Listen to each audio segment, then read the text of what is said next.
Meron po akong nilagang peanuts dito, no? Request din po to ng one of our followers, no?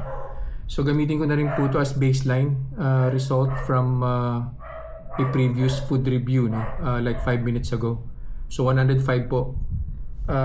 Tapos I'll eat the peanuts and then as usual, babalik po ako after an hour to get the blood sugar spike. So ito po 150 grams kasama po yung balat, no?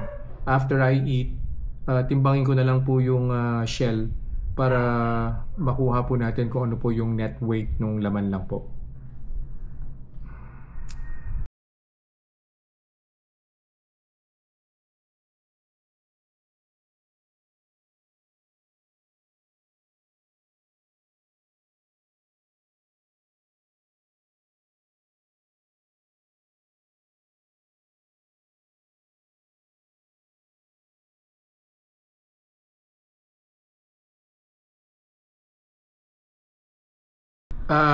First hour.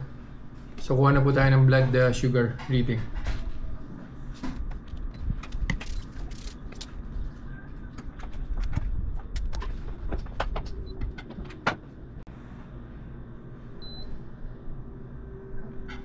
Yun lang. So 141 po first hour. So mataas po yan, ha. Nag-start po tayo ng 105.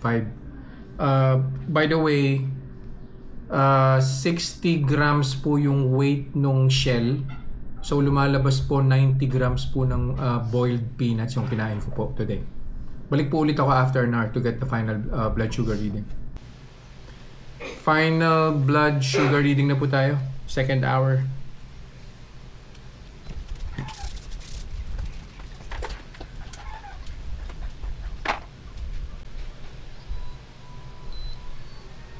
$123.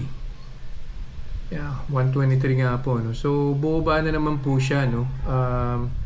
Kaya lang nakakatakot po yung first hour po niya. So imagine niyo 90 grams lang po ng peanuts yun, no. Umakyat po siya ng 141.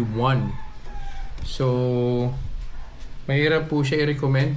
Marami po naman po nag-aantay nito, no, yung pinakulo or boiled peanuts, no.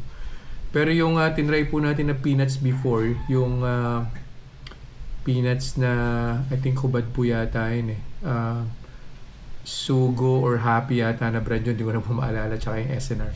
Okay naman po siya, sobrang minimal naman po nung blood sugar spike po. No? So yun lang po for today. See you guys in the next vlog. Bye bye.